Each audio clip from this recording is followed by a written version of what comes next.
পেছন দিকটা দেখাচ্ছি, বাবার দিকে দেখা। এই রে আমিও বলেছিলাম যে এরকম মেয়ে পছন্দ। আজকে আবার ক্রিকেট খেলছে। ইরে বাবারে, কি রে গায়ে মেরে দিলি রে আমার। হচ্ছে এদিকে খেলা হচ্ছে ফুটবল। এ বাবা, ওই সেই মশাইটা হচ্ছে এইটা। তো দেখতে পাচ্ছ পুরো এই যে ছেঁড়া টেরা রয়েছে সব এরকমভাবে পরিষ্কার করছি। কেমন আছো সবাই? আশা করছি সবাই ভালো আছো। আমরা পশ্চিমবঙ্গবাসী বা বাংলাভাষীরা সব তো ভালো আছি, কিন্তু পাহাড়ি এলাকার মানুষরা ভীষণই বিপদে রয়েছে। যেমন আমরা দেখছি কাল থেকে কাশী, হিমাচল প্রদেশ, উত্তরাখণ্ডে যা ভয়াবহ পরিস্থিতি শুরু হয়েছে। এর থেকে একটা জিনিসই শেখা উচিত অন্তত আমাদের, যে বর্ষাকালে কোনো পাহাড়ি এলাকায় ঘুরতে যাব না আমরা। তো এটা একদমই শেখা উচিত এটা দেখে। তো ভীষণই মনটা খারাপ হয়ে রয়েছে এই যা পরিস্থিতি দেখতে পাচ্ছি, ওখানকার মানুষজনের যা অবস্থা হয়ে রয়েছে। যাই হোক, আজকে মেঘলা ওয়েদারে চলো ব্লগটা শুরু করা যাক। আগের দিনের ব্লগে তোমাদের বলেছিলাম ওয়ালে হ্যাঙ্গিংয়ে ওটা সেট করব, যেটা মাসি দিয়েছে, আমাদের গিফট করেছে। তো ওটা এইখানেই রয়েছে, এই যে প্লাস্টিকে। মেন ব্যাপার হচ্ছে বাবা এখনো দেখিনি, বাবা তো মোবাইলে ভিডিও দেখে না আমার, যে দেখতে পাবে। সেই জন্য আমার ফোনে রোজ দেখে। তোমার ফোনে দেখে, আমরা তো মাসির বাড়ি ছিলাম তখন দেখতে কি করে, বা দেখিনি। সেই জন্য বাবাকে আগে দেখাই জিনিসটা। এই দেখো, ভালো পেছন দিকটা দেখাচ্ছি, দেখো বাবার দিকে দেখা।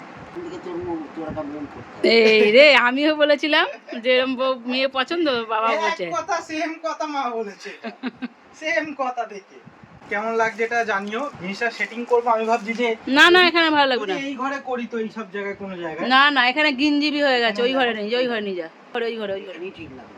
হ্যাঁ না না একরকম। আর হলুদ, হলুদ ঘরে যাই না ভালো লাগে, হলুদ ঘর না, মানে হলুদ দেখি।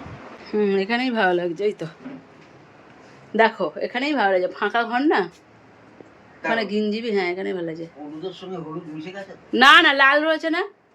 আমি এটা এখন সেট করছি এখানে, তোমরা কমেন্টটা করে জানিও যে কোন ঘরে ভালো লাগলো। ওই ঘরে যে দিলাম ওখানে ভালো লাগলো নাকি না এই ঘরে ভালো লাগলো। যদি আমি ছোট পেরেক দিয়ে সেট করব, যদি তোমরা বলো যে না এই ঘরে ভালো লাগছে না, তাহলে এখান থেকে খুলে দেবো। আর যদি বলো যে না এখানে ভালো লাগছে, তাহলে এখানে দেবো। এইভাবে জিনিসটা সেটিং করলাম, এই ছোট্ট একটা চায়না ক্লিপ দিয়ে সেটিং করলাম, তাহলে কি দেখতে ভালো লাগবে। সাদা সাদা মতন, এমনি পেরেক মারলে অতটা দেখতে ভালো লাগতো না, আর হাওয়াতে উড়ে পড়ে যেতেও পারতো। ভারী আছে, উড়বে না, কিন্তু তাও বলো কেমন লাগছে। ফিশ পন্ড মেকওভার এপিসোড 1-এ তোমাদের একটা কথা বলেছিলাম, আমার ফিশ পন্ড থেকে প্রায় 2 বছর আগে অনেক মাছ চুরি হয়ে গেছিলো। অনেক মাছ কি, প্রায় সব মাছই চুরি হয়ে গেছিলো। আর একটা মশারি ঘেরা ছিল, যেমন আমরা ঘরে মশারি টাঙাই 4টে কোণায় লাগিয়ে, ওরমভাবেই ফিশ পন্ডের ওপরে মশারিটা দেওয়া ছিল, যাতে পাতা না পড়ে, সাপে না মাছ খেয়ে নেয়। তো সেটাকেই ছিঁড়ে মাছ সব নিয়ে চলে গেছিলো। সেই মশারিটা হচ্ছে এইটা। তো দেখতে পাচ্ছ পুরো এই যে ছেঁড়া টেরা রয়েছে সব, কিছুটা ভালো আছে, ওপরের পোর্শনটা ভালো আছে, পুরো সাইডের পোর্শনটা ছিঁড়ে নিয়েছিল। এই মশারিটা ছিল হচ্ছে এইখানে মাটির মধ্যে পড়ে। মশারি তো সহজে নষ্ট হয় না, কিন্তু এটাকে কেন এরমভাবে রেখেছি, এটাকে ধুচ্ছি আমি, কলের পাইপটা ওখানে রেখেছি, তোমাদের দেখাচ্ছি। তো এটা ধোবো কারণ এটা হচ্ছে অ্যাকোরিয়ামের ফিল্টারের মিডিয়াতে কাজে লাগে। এটা দিলে এর মধ্যে দিয়ে জলটা যদি যায় কোনো অ্যাকোরিয়ামে হোক বা ফিশ পন্ডে হোক বা ট্যাঙ্কে হোক, তাহলে জলটা অনেক পরিমাণ ক্লিয়ার হয়, মানে স্পঞ্জের কাজটা মশারিতে ভালো হয়। যে দেখতে পাচ্ছ এরমভাবে পরিষ্কার করছি।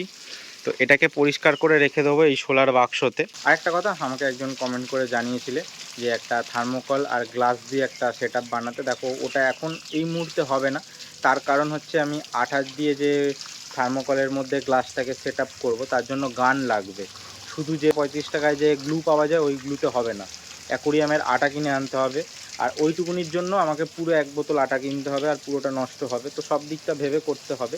আমি যদি কোনো অ্যাকোরিয়ামের এরকম বড় কোনো কাজ করি, তখন আমি ওই জিনিসটা করবো আর তোমাদের সাথে শেয়ার করব। পরিষ্কার করা কমপ্লিট হয়ে গেছে, দেখতে পাচ্ছ অনেকটা চকচকে হয়েছে। পরে সাবান দিয়ে পরিষ্কার করবো যখন ব্যবহার করবো। আর রাখছি কোথায় দেখো, এই দেখো এই মশারি রয়েছে, এই মশারি সব ফিল্টার মিডিয়ায় কাজে লাগবে। তো আপাতত এখানে এখন জমা করে রাখছি।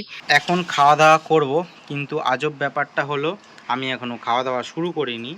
মার এদিকে খাওয়া দাওয়া শেষ, বাবা এখনও খেতেই বসেনি, স্নান করতে ঢুকেছে সবে বাথরুমে।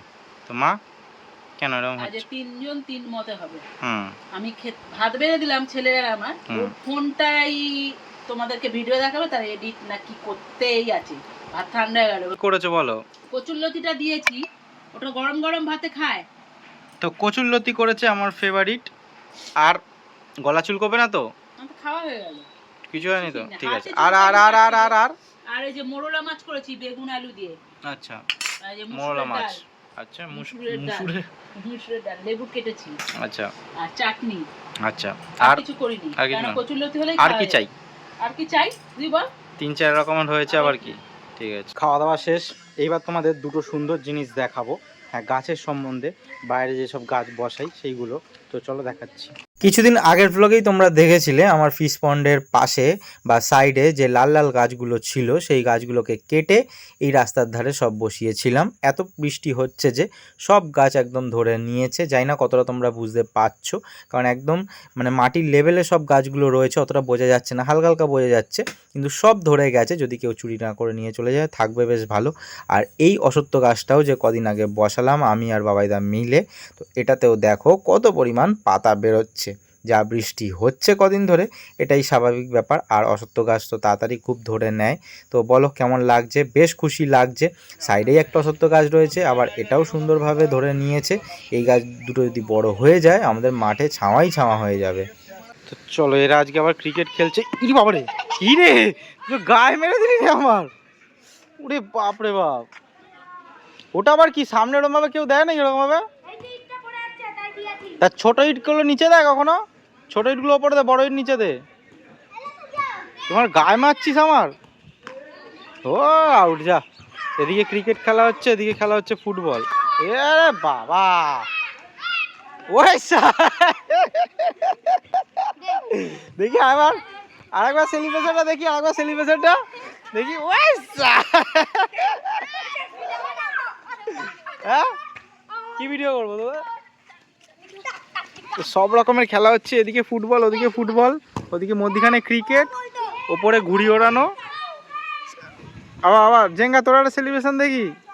গোল কি কই, গোল উড়ে উড়ে উড়ে আসতে, পায়ে যেন না লাগে। এখন ইট পাট খেলা চেরমায় পড়িস না। দুপুরের খাওয়া দাওয়ার পরে একটু মাঠে গেছিলাম, গল্প আড্ডা মজা করতে করতে খেলাধুলা শুরু হয়ে গেল। সব কিছুর পরে অনেক দেরি হয়ে গেছে, এখন বাজে 5:45, একটু বাড়িতে আসলাম। মা, কোথায় ছিলিস তুই? গঙ্গার ধারে ছিলাম। লেবুটা খেলে যা।